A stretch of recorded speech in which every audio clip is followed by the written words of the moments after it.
I'll never forget the sound of my wife's laugh coming from our bedroom at 2 in the afternoon on a Tuesday. I was supposed to be in Chicago for a conference, but my flight got canceled.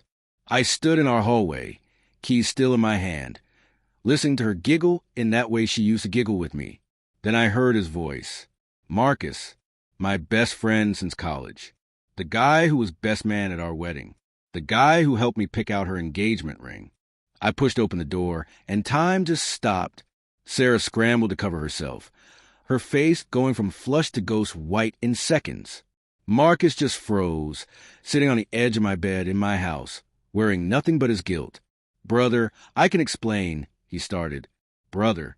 He actually called me brother in that moment. I didn't say a word. I just pulled out my phone, took one picture, turned around, and left. The silence I left behind was louder than any screaming match could ever be. Here's what they didn't know.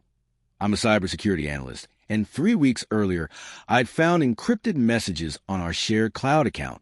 I'd already known. I'd been documenting everything, backing up every text, every deleted photo that Sarah thought disappeared forever. I'd waited for this exact moment, planned for it, because I needed to see it with my own eyes before I unleashed what was coming. Within an hour, I was at my lawyer's office. Within 2 hours, divorce papers were drafted. But that was just the beginning. Marcus was a real estate agent who'd been cutting corners, and I knew it. All those conversations where he'd brag about his tricks for closing deals, I'd remembered every single one. I made one call to the state licensing board with a detailed anonymous report about his fraudulent practices. Another call went to his wife, Kelly, who had no idea about any of this. I sent her everything, every screenshot, every photo, every timeline. Sarah kept calling. 53 times that first day. I didn't answer once. She showed up at my hotel, crying, begging, saying it meant nothing, that it was a mistake. A mistake that happened in our bed, on our anniversary sheets, with my best friend. That kind of mistake takes effort. The beautiful thing about revenge is that sometimes you don't have to do much. You just have to light the match and watch everything burn. Marcus lost his license within 2 weeks. Turns out he'd been forging signatures and lie about property conditions. His wife took everything in their divorce, including the boat he loved more than anything. Sarah? She thought she'd get half of everything. My lawyer was worth every penny. That prenup she called unromantic 7 years ago suddenly became very romantic to my bank account. But here's where it gets good. Marcus and Sarah actually tried to make it work after everything imploded. 2 people who destroyed their marriages for each other, now stuck together in the wreckage. I heard through mutual friends that they lasted exactly 4 months before they couldn't stand each other.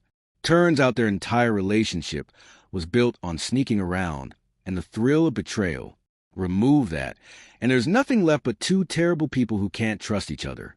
A year later, I'm engaged to an amazing woman I met at a friend's wedding. She's kind, honest, and makes me feel things I didn't think I could feel again. Sarah? Last I heard, she's working retail and living with her parents at 35. Marcus is selling used cars and dating someone new every month. Because apparently Kelly made sure everyone in their social circle knew exactly what kind of man he is. I ran into them once at a grocery store. They both looked away. I smiled, grabbed my organic produce, and walked past them down the discount aisle where they were shopping. I didn't say a word. I didn't have to. My silence said everything. Some people think revenge is about hurting the people who hurt you. They're wrong. Real revenge is building such a good life that seeing them struggling becomes just a footnote in your story. I won. They lost. And every single day they wake up, they know it.